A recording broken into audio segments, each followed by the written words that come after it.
lot of Western investment companies have a perception that investment in China is less risky simply because the Chinese government will bail them out. That was what a lot of the experts were saying when Evergrande was beginning to collapse. They'll be like, oh, don't worry. The Communist Party will bail them out. No problem. Because they believe the party wants stability, and therefore the party will direct the government or the central bank to do the bailout. But will that apply to Western investors now? Well, one would have to assume that they think so. But yeah, they think so. But what does history tell us? Every time a foreign company, an offshore direct investment builds a factory, China automatically owns the majority of the factory, right? And they get the IP, and at some point they take over the factory. So I don't think it's reasonable to assume that such a practice would not be done the same. I mean, again, these guys are smart guys. These are smart companies full of smart people. So they're trying to, they would have their hedge, they have their agreements, but, I don't see China being the altruistic nation of, let us pay you back if things go south. I think it's just a way of damaging. Let's put apples to apples. If the U.S. economy and the confidence in the stock market collapses, does that hurt China more or does it hurt America more? It hurts America more, right? So, the stock market's more than just a market. It's actually a foreign policy tool. And that lets lets the U.S. create all kinds of opportunities for foreign leaders, get rich. We're going to central banks of other countries making money, etc. So it's an actual foreign policy tool, not just a market. And it's been tremendously influential around the world for the past 50, 60, 70 years or longer. So does the party really care that if 2 million or 1 million or whatever the number is in Xinjiang or the Uyghurs are in prison? Yeah, they put them there. So there's that there's a certain self-interest that all nations have. And China is certainly, and the CCP is certainly leveraging that and focusing that. So I don't see a typical a great ending here for the U.S. financial industries that are moving over there, but maybe they know something we don't. I do find it telling that Evergrande keeps defaulting on their foreign bonds. Yeah. And repaying the domestic ones. Why is that? That would, Chris, you said it a bit ago, stability. They have to have stability. They have to look like we're going to look out for. It's that other, right? This is the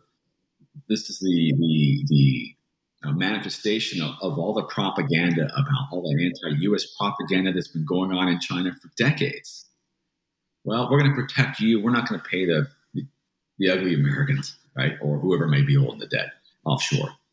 So there's that excuse me, there's that historical kind of underlying current of foreign occupation, the century of humiliation, all those things which are in the West, not even in the memory banks, really, but the party has made use of that and kept that fresh in the minds of China for a long time. And paying off domestic bondholders and shafting the foreigners it's okay, right? It's all good. Well, so on the topic of stability, the Communist Party wants it, but very obviously, the Chinese economy is a total mess. And people have been predicting for a long time it's going to collapse. Is it very obvious to people? If it's obvious to me, it should be obvious to other people. Should be. Well, I don't. What do you think, James? Is it obvious to people? It is to observers who understand the natures of economies. But I thought it would collapse before today. And what I've learned is that you can't underestimate the power of political and military social control. Look, China was very smart. They outsourced their banking or their capital let's get the Western cap, let's get the US, let's get the Europe. They outsourced their technology and their IP. We don't have this stuff. We'll buy it from you. If we can't buy it, we'll steal it.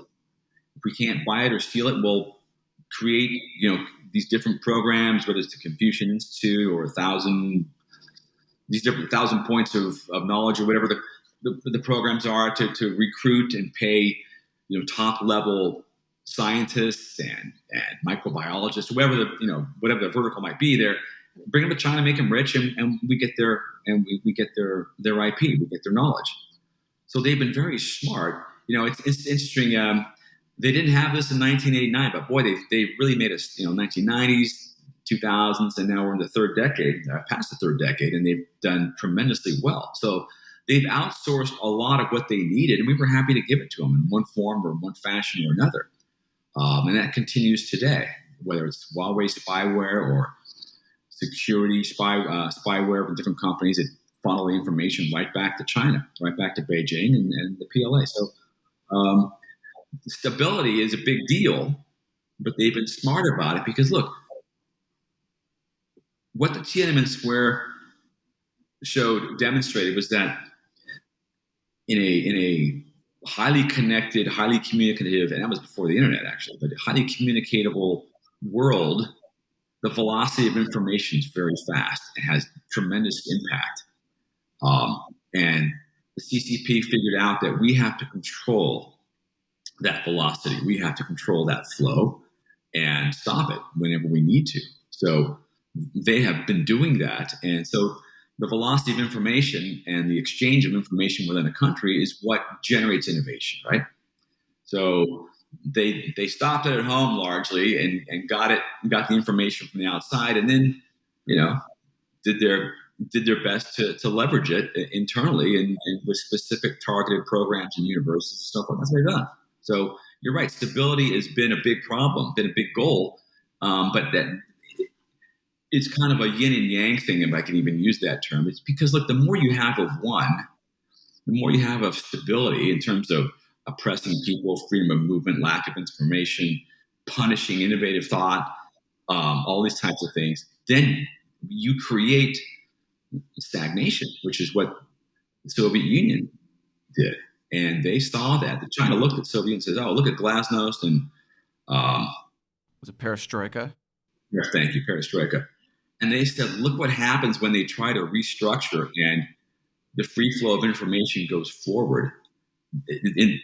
Delegitimacy is the result. And so the Chinese did a very, very smart thing.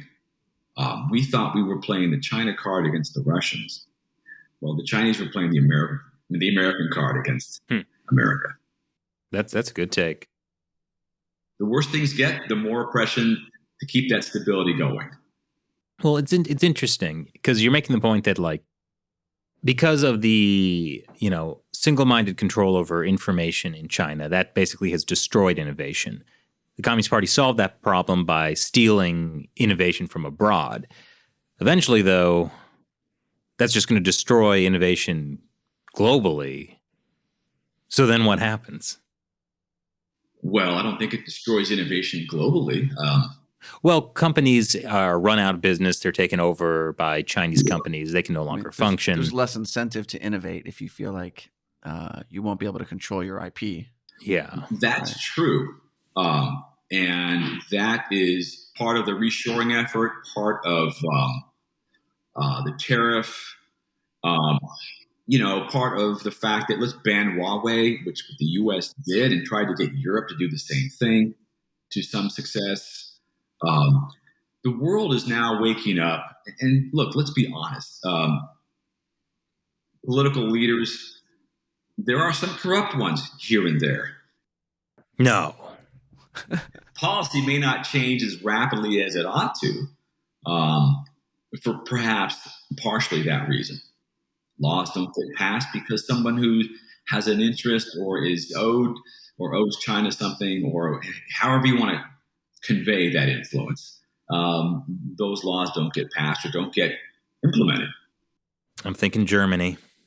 Sure. So at the same time, the fact is that the West is where innovation typically occurs. Not always, but open societies is where innovation occurs, mostly.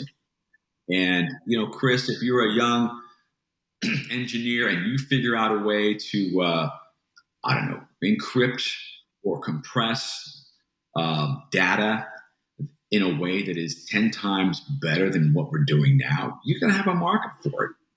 Whether it goes to China, whether it's not in China, it can go to the U.S. or other places. So the innovation is the hallmark of open societies. Unfortunately, the loss of that IP is also the hallmark of, not being able to keep it together.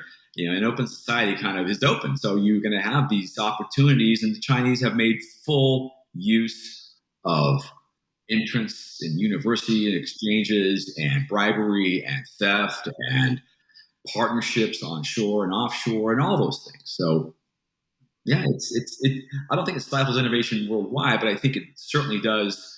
In a directed economy, they're more efficient at focusing money. They're not so worried about enforcing political correctness, for example. They don't care. So in some ways, it's more efficient from a decisive way, but whether it's innovation, the process of innovation is not great.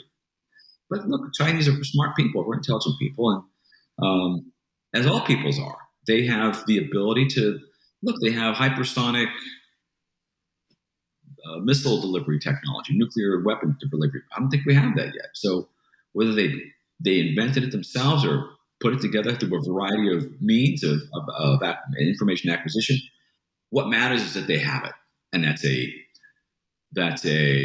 very important strategic advantage that I don't think we've reconciled yet. At least not as a nation, maybe at the top levels of the Pentagon, but I don't think it's in the social mindset here.